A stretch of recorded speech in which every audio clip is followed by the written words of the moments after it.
American Environmental Review is a national platform where nature and technology meet, where protecting and preserving our precious resources takes center stage, where the spotlight seeks out and shines on the environmental innovators. This editorial series, featured on public television, takes an inside look at the outdoors, explores how the decisions we make today impact each of our tomorrows. Association of New Jersey Household Hazardous Waste Coordinators was handpicked as a featured guest because of its commitment to the environment in which we live.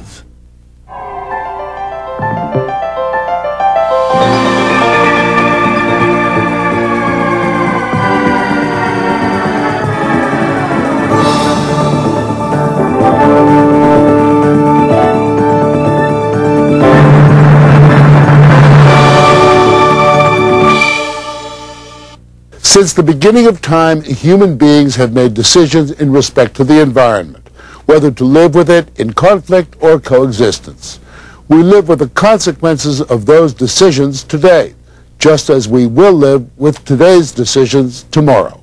I'm Morley Safer, and this is American Environmental Review. Each year, Americans spend millions of dollars to clean their homes and maintain their yards. But some of the products used in the process can create hazardous waste.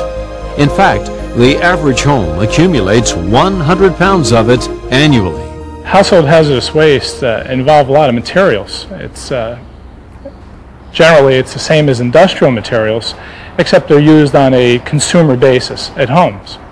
They involve paints, paint thinners. Certainly they have flammable properties. They also involve aerosol cans. It could be your spray starches. It could be your spray paints. Certainly there's gasoline.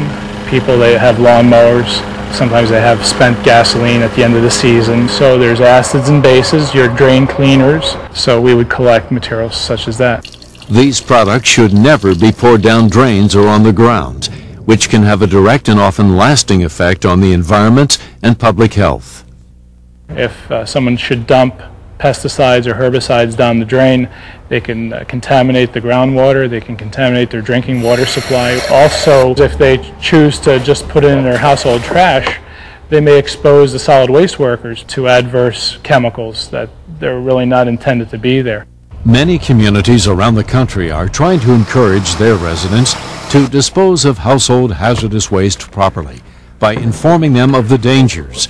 In all of the counties throughout New Jersey, officials started to put safe disposal programs into practice in conjunction with the New Jersey Association of Household Hazardous Waste Coordinators.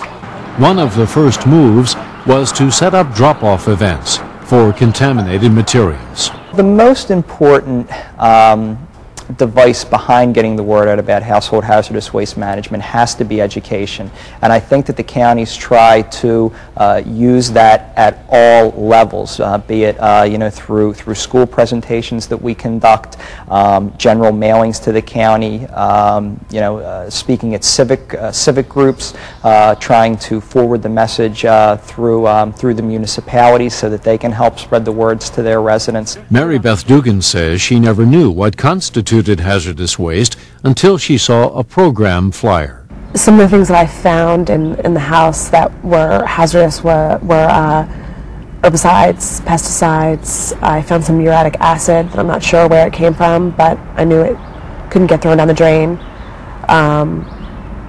Pretty much that was it. We found some paint thinner, paint primer, and driveway sealer that needed to get disposed of properly. Some tips for consumers for proper handling of these materials. Number one, they should always keep the materials in their original package. That's very important. That allows people that are eventually going to handle it to know what the material is. Also, if there's ever any questions about what to do with the material, they should notify or call for information from their solid waste coordinators, solid waste administrators of their towns or their city.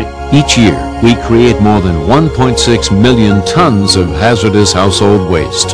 But by working together, that number can be significantly reduced, and we can continue to find better ways to maintain our homes without polluting the environment. The world around us is a fascinating and complex place. The air, soil, water, and living organisms must all coexist for life as we know it to continue. Be sure to join American Environmental Review next time for more on the innovations helping to protect and preserve our natural resources.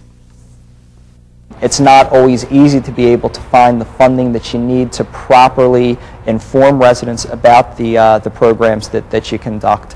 But basically, without the education reinforcement, the programs are not going to flourish, and the people who really should be participating in them are not going to be able to do so because they're basically not going to know about them. An example of someone disposing of household hazardous materials improperly occurred in New York City about 6 months ago. Solid waste workers, trash collectors were exposed to acid fumes, acid vapors, and one gentleman actually breathed in the acid vapors and died from the exposure. Over the past 15 years or so, New Jersey has really made great strides in regards with its whole solid waste management system, from solid waste to recycling to household hazardous waste. New Jersey has really started to take the lead throughout the country in regards with establishing these programs. Household hazardous waste programs were first established as a means for the residents to be able to safely dispose of these materials that they have existing in their homes for their own safety, for the safety of collection crews, and also for the betterment of the environment so that they would not contribute to spoiling our natural resources. John F. Kennedy once said, "The supreme reality of our time is the vulnerability of our planet." It is a timeless statement. World population, consumption, and technology push forward, often more quickly than natural resources can support, or, with consequences, more costly than we can afford. The need for a unified effort to nurture, renew, and protect the planet has never been more compelling.